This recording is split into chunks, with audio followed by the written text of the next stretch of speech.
15a. A function is defined by f of x is 9 over x minus 3 squared, where x is bigger than 3. So determine the range of f. Okay, so let's just substitute some numbers in and see what we get.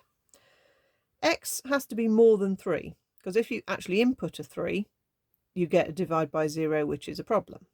Okay, so let's start an input of 4 and see what we've got. Let's start simple.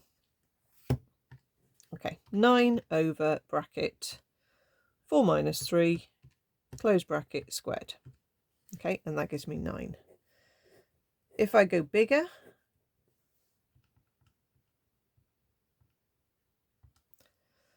it's funny the way you've got to get to the numbers here. There we are. That gives me 9 over 4. If I start putting in very large values, okay, because it looks like we're decreasing. What are we decreasing to? So I'm just going to put in a very big number.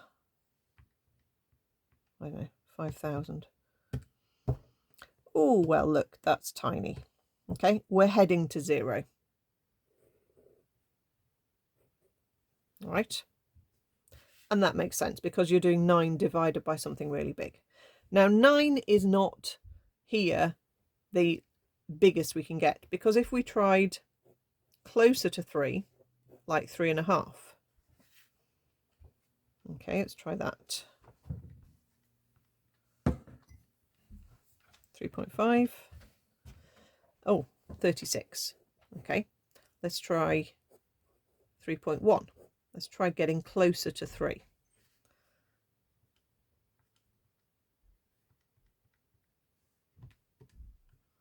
$900.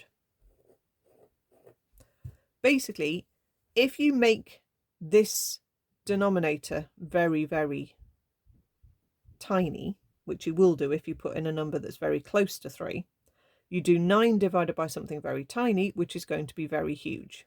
Okay, so the closer you get to 3, the bigger this answer is going to be. And again, you can just play about on your calculator and just try different numbers, but the key is to not assume that you're going to start from the next integer up. You can be just very slightly above 3, you know, and you will get really big numbers.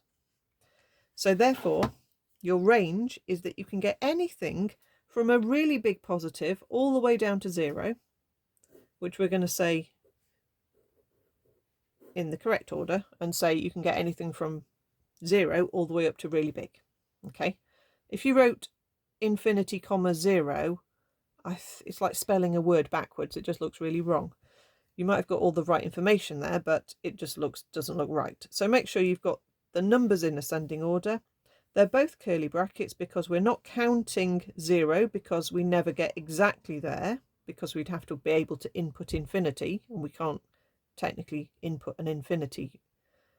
And curly bracket infinity is always there.